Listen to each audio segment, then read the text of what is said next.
jumpa lagi dengan saya di Nadi YouTube. Nah, balik lagi sama temen siapa? Kalau yang nonton video sebelumnya pasti udah ada dengan nih Mas Pian. Sebelumnya Mas, ingetin teman-teman yang belum tahu channel Nadi YouTube dong. Oh iya, bagi teman-teman yang baru bergabung atau baru nonton di channel Mas Yudi atau di Nadi YouTube, bisa langsung klik subscribe dan share di sosial media kalian. Oke, thank you. Bantu channel ini supaya lebih maju lagi, nggih. Supaya kita bisa sedikit lebih bahagia. Nah, di sini saya dan Pian ingin membahas tentang, intinya ini tentang bedanya S1, D3 sama NURS. Nah, tapi di sini saya ambil dari pertanyaan yang teman-teman udah tulis di kolom. Nanti akan kita jelaskan dari saya dan Pian. Oke. Sebelumnya nih ada pertanyaan, kalau gaji yang S1 sama D3 beda atau sama? Kalau itu sih menurut Mas gimana?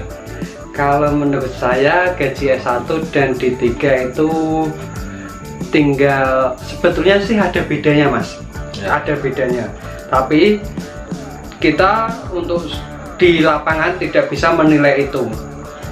Jadi ada perbandingannya, misal S1 belum PNS, kalau D3 nya udah PNS, beda kisah kan? Iya. Nah, relatif ya Mas? Ya lah, lagi pula kalau yang S1 dan D3 itu sebetulnya kalau saya bilang juga beda. Nah, tapi untuk rumah sakit, wilayah, kota itu yang menentukan juga Mas. Jadi untuk itu tuh kebijakannya dari pihak instansi juga. Iya. Kalau sebetulnya sih beda, tapi kebanyakan juga ada yang beda sih, walaupun tidak begitu banyak jumlahnya gitu ya Mas. Rumah sakit negeri dan rumah sakit swasta itu juga beda kan juga ya Mas? Iya. Mungkin kalau Masnya mau nambahin? Udah kayak gitu. Oke. Lebihnya sih Mas. Intinya untuk S1 dan D3 itu sebetulnya beda, tapi ada yang itu menyesuaikan dari sebuah instansi itu ya teman-teman ya. Ada lagi, ini saya bacakan. Kak, kalau ambil jurusan keperawatan dan ambil D3 langsung kerja ya Kak, dan kerjanya di bidang apa? Coba ulang Mas. Kalau ambil D3 langsung kerja ya Kak, ya. Dan kerjanya di bidang apa? Ya tentunya di bidang keperawatan. Kalau langsung kerjanya, kita kan ada step by stepnya. Kita harus punya STA dulu ya. Kita harus lolos uji kompetensi dulu yang utama. Kalau sudah itu kita baru bisa mendaftar ya, instansi rumah sakit. Nah gitu. Untuk juga tambahan, kalau mau kayak pegawai bank bisa ya Mas? Yang bisa. Beda sama instansi kesehatan itu? Bisa, itu kalau ya tergantung persyaratan juga ya sih Mas ya. Kalau dalam persyaratan dicantumkan misal D3 lulusan apapun, lulusan apapun kayak gitu, itu bisa untuk peluang. Nah, itu tadi Mas Pian menyinggung tentang UKOM ya, uji kompetensi. Nah, di sini ini teman-teman bukunya. Jadi untuk teman-teman yang udah lulus D3 dan ini sedang melakukan profesi nurse, kalian wajib punya buku ini. Ini bukan sales teman-teman, tapi ini untuk kepentingan Anda supaya nanti kedepannya bisa sekali langsung tes, langsung lulus gitu. Ini buku dari AIPNI. Mungkin lanjut Mas ya. Ini ada yang tanya lagi, saya mau ambil S1 tapi nggak ada nurse-nya. Nah, menurut kakak gimana? Kalau menurut saya sih nggak masalah sih Mas ya. Misal satu instansi pendidikan dia hanya ada jurusan S1 nurse, S1, mohon maaf, S1, tapi nggak ada jenjang nurse-nya di sekolah tersebut. Kalau itu pertanyaannya, jadi gini, ya tidak masalah kalau seseorang mau masuk ke sekolah yang hanya ada S1 atau D3-nya, tanpa ada langsung nurse-nya di sekolah tersebut. Tapi kan tidak terkecuali di wilayah atau kampus lain lah, katakanlah ada ya. Ada, ya kita bisa masuk. Tapi kalau saya sih bilangnya mending pilih kampus yang ada nurse-nya les kalian. Jadi enaknya gini teman-teman, kalian itu nanti untuk nurse pasti tugas banyak ya mas. Nah kalau kalian di S1-nya itu udah sama teman-teman itu, otomatis nurse-nya itu nanti juga satu angkatan. Jadi itu lebih memudahkan Anda untuk sudah paham lah teman satu sama saya yang lainnya gitu. Misal Anda itu S1-nya di kampus A, nanti kampus A mau lanjut nurse tidak ada. Nah ini lanjut di kampus B. Untuk mayoritasnya ini kan yang lulusan kampus B semua mas. Anda sebagai pendatang itu. Nah itu jadi adaptasi Anda adaptasi juga itu yang penting kalau buat saya sih.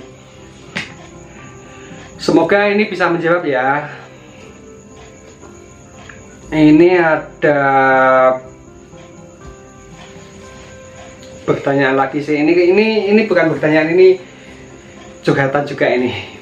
Saya lulusan D3 tahun 2008, lalu saya kerja, sempat nerusin kuliah S1 beberapa semester, tapi keburu menikah dan tidak melanjutkan.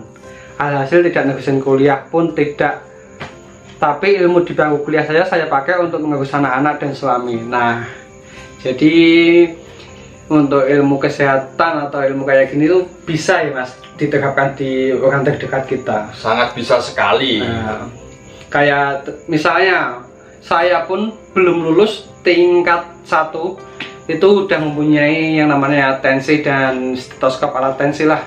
Itu setiap pulang itu pasti dimintai tolong untuk memeriksa ya mas. Itu sebuah ilmu yang kita terapkan di lingkungan kita. Nah di sini D3 S1 nurse kupas tuntas mas. Ya diploma yang pertama di D3 ya. Atau yang kata lainnya diploma.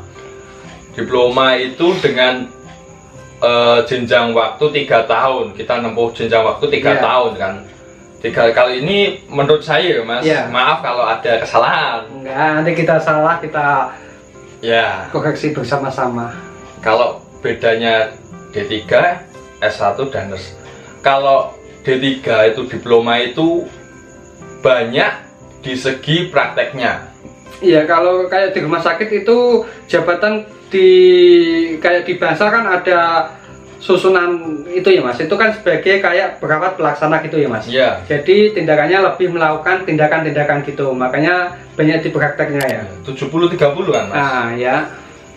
Kalau di S1 menurut saya itu lebih banyak di teori. Kita dikasih materi teori, dan teori kemungkinan besar ya kalau di praktek itu hanya sedikit. Kenapa kalau S1 itu harus disuruh nurse? Karena kita dari di segi lapangan ketika 4 tahun menempuh, di S1 kan 4 tahun juga. Itu kan ya dari segi praktikumnya di lapangan juga kurang sih mas. Ya itu sebelumnya udah saya bahas ya teman-teman di video saya sebelumnya. Itu kalau masalah itu sih emang banyakan di 3 mas. Tapi juga cuma selisih mungkin 1 bulanan kayaknya mas dari semua stase itu. Terus nurse profesi kalau setahu saya ini juga baru menjalani. Iya sama-sama saya juga menjalankan. Ini nanti full 9 bulanan ya mas. Iya, 9 bulan 8 bulan lah. Ya, itulah nanti di rumah sakit digembleng ya mas kita skillnya itu. Tapi saat ini pandemi, jadi untuk sistemnya itu 50% online, 50% lapangan teman-teman. Ya ada enaknya ada enggaknya ya sih kalau kayak gitu. Nah lanjut mas, kupas lagi mas untuk D3, S1 dan nurse-nya. Oh iya, banyak yang tanya biasanya orang-orang awam itu yang belum paham. Yang belum paham ya. Ya. Itu biasanya perawat itu disandingkan dengan dokter, Mas. Oh iya ya Mas, tadi ada pertanyaan gini, ini lupa saya bacain. Kak, S1 plus nurse beda atau sama dengan dokter umum?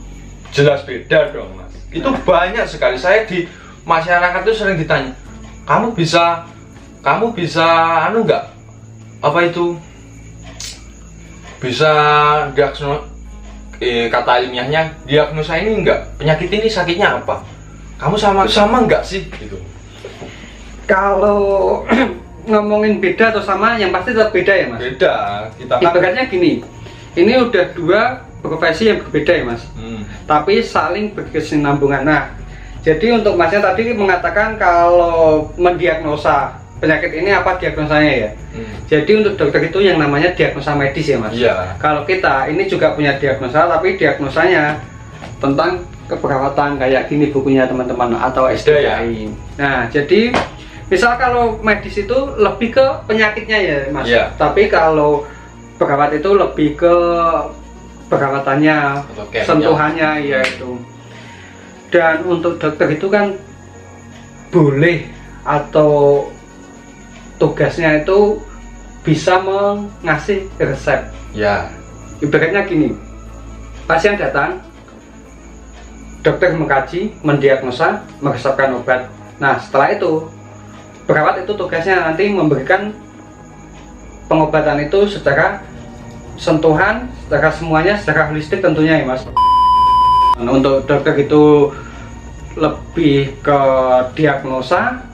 Intinya perawat dan dokter itu ada perbedaan, tapi kita semua itu mitra yang harus mempunyai satu tujuan ya. Intinya untuk kesembuhan si pasien. Nah itu gitu. Ada lagi Mas? Habiskan Mas. Itu sama Mas Yudi aja dulu. Apalagi nih ya, mungkin ini ya kita jumpa lagi nanti. Jangan lupa bantu channel ini supaya lebih maju lagi. See you.